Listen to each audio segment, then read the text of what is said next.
श्री जगन्नाथ मंदिर भारत के पूर्वी तट पर उड़ीसा राज्य के पुरी में स्थित है। यह मंदिर भगवान श्री विष्णु जी के 8वें अवतार श्री कृष्ण जी, बलराम जी और सुभद्रा जी को समर्पित है। इस मंदिर का निर्माण अवंती के राजा इंद्रद्युम्न ने करवाया था। यह मंदिर अपनी दो चीज़ों के लिए प्रसिद्ध है। पहली है यहाँ साल में निकलने वाली जगन्नाथ यात्रा और दूसरी है यहाँ पर रोज बनने वाला महाप्रसाद।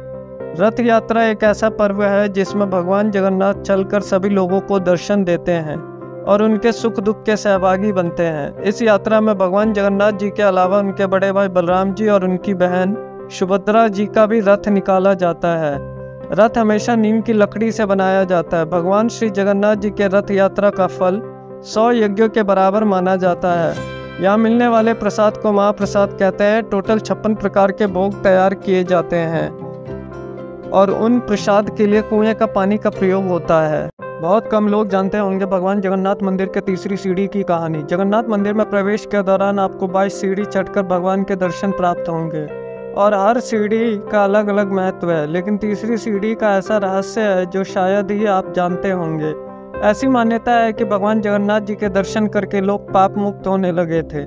यह देखकर यमराज जी भगवान जगन्नाथ जी के पास पहुंचे और कहा, भगवान आपने पाप मुक्ति का बहुत सरल उपाय कर दिया है, जिसके वजह से पापी लोग भी बहुत सरलता से पाप मुक्त हो रहे हैं और कोई भी यमलोक नहीं आ रहा है। यमराज जी की बात सुनकर भगवान जगन्नाथ जी ने यमराज जी से कहा, आप मंदिर के मुख्य द्वार के तीसरी सीढ़ी पर अपना स्थान ग्रहण करें, जो यमशिला के नाम से जाना जाएगा। जो लोग मेरे दर्शन करने के बाद इस शिला पर पैर रखेंगे उसके सारे पुण्य नष्ट हो जाएंगे और उसको यमलोक जाना पड़ेगा।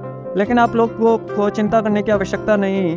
भगवान जगन्नाथ जी ने पहले ही यह विधान बना दिया है कि बाहर निकलने का रास्ता दूसरी ओर से होगा। तो प्रेम से बोलो जय श्री जगन्नाथ। संसार की सबसे बड़ी रथ यात्रा की शुरुआत बसंत पंचमी से शुरू हो जाती है और रथ का निर्माण अक्षय तृतीया से आरंभ हो जाता है और श्री जगन्नाथ जी की रथ पर हनुमान जी और नरसिंह जी विराजमान रहते हैं और यह रथ यात्रा में सबसे पीछे रहते हैं।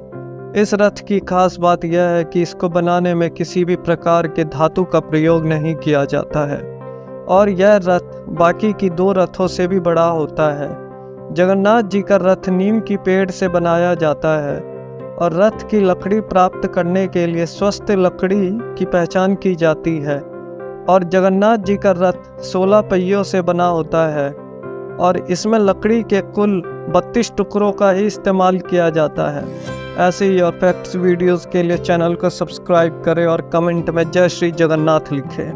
एक पौराणिक कथा के अनुसार जब भगवान जगन्नाथ जी को 56 भोग का प्रसाद चढ़ता था, वहीं मंदिर के पास एक वृद्ध महिला रहती थी जिसका संसार में कोई नहीं था। वो वृद्ध महिला जगन्नाथ जी को अपना बेटा मानती थी। महिला रोज देखती थी कि भगवान को प्रत्येक दिन 56 भोग का प्रसाद चढ़ता है। तब महिला ने सोचा, इतने खाने के बाद तो मेरे बेटे का तबीयत खराब हो जाता होगा।